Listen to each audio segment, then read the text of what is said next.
हम लोग बात करेंगे अप्रोचेस ऑफ इंटेलिजेंस की। ठीक है, बुद्धि के जो उपागम है उससे संबंधित हम लोग बात करेंगे, जिसमें सबसे पहले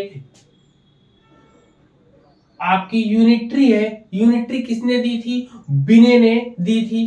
ठीक है, फिर इसके बाद टू फैक्टर थ्योरी आती है। टू फैक्टर थ्योरी किसने दी है? तो स्पीयरमैन ने दी है।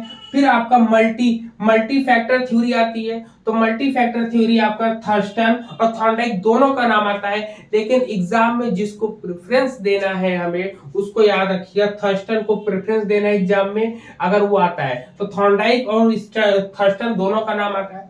फिर ग्रुप फैक्टर थ्योरी होती है। ग्रुप फैक्टर थ्योरी आपकी थर्स्टन और बर्ट की आती है।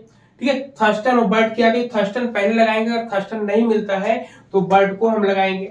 फिर स्ट्रक्चर ऑफ इंटेलेक्ट आता है जो गिलफर्ड का है आपका। फिर हायरार्किकल अप्रोच थ्योरी आती है जो कि बर्ट एंड वर्नन की थ्योरी आपकी कहलाती है। फिर फ्लूइड एंड क्रिस्टलाइज्ड आती है थ्योरी जो कि कैटल कैटल का है आपका। फिर इंफॉर्मेशन प्रोसेसिंग मॉडल आता है जो किसका? स्टैनबर्ग का है। और मल्टीपल इंटेलिजेंस थ्योरी आती है जो कि गार्डनर की है।